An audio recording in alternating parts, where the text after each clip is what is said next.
Usapang batas with Attorney Wow. Paano ang tamang paniningil ng utang kung ang halaga ay 1 milyon pababa? Tara, talakayin natin. Sa ilalim ng small claims cases, AM number 08-8-7-SC as amended, maaari kang mag-file sa first level court tulad ng MTC or Metropolitan Trial Court kung saan nakatira ang nangutang o kung saan naganap ang transaksyon. Pero, bago ka pumunta sa korte, gawin mo muna ang mga sumusunod. Una, magpadala ka ng demand letter. Maaring ikaw na mismo ang gumawa o magpatulong ka sa abogado.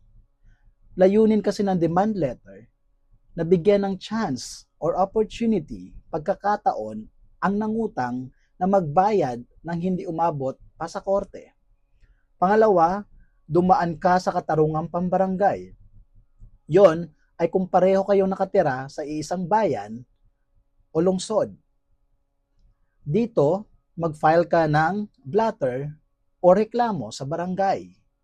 Dadaan kayo sa lupon tagapamayapa. At kung walang settlement, bibigyan ka ng barangay ng certificate to file action. Ito ang kailangan mo para makapagsampa ng kaso. At kung nagawa mo na ang dalawang kondisyon na ito, maaari ka na magpatuloy sa City Hall or Municipal Hall. Sa City Hall or Municipal Hall, pupunta ka lang sa MTC at magpa-file ka ng small claim case. Bibigyan ka nila ng form kung saan fill upan mo yon ng verified statement of claim mo at ilalahad mo ang buong detalye ng iyong claim laban sa nangutang. Tandaan, ang small claims ay isang summary procedure, kaya mabilis ang proseso.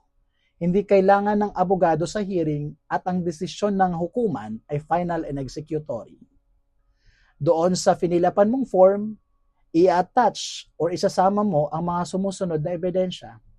Kasulatan ninyo kung meron man, yung demand letter na ginawa mo, at yung certificate to file action na binigay ng barangay sa iyo. Mahalagang paalala, ang tamang paniningil ay dumadaan sa batas, hindi sa pananakot, harassment, o public shaming. This is Attorney Junaid Malyawaw, at kung gusto mo ng free legal advice, comment down below at sasagutan natin yan.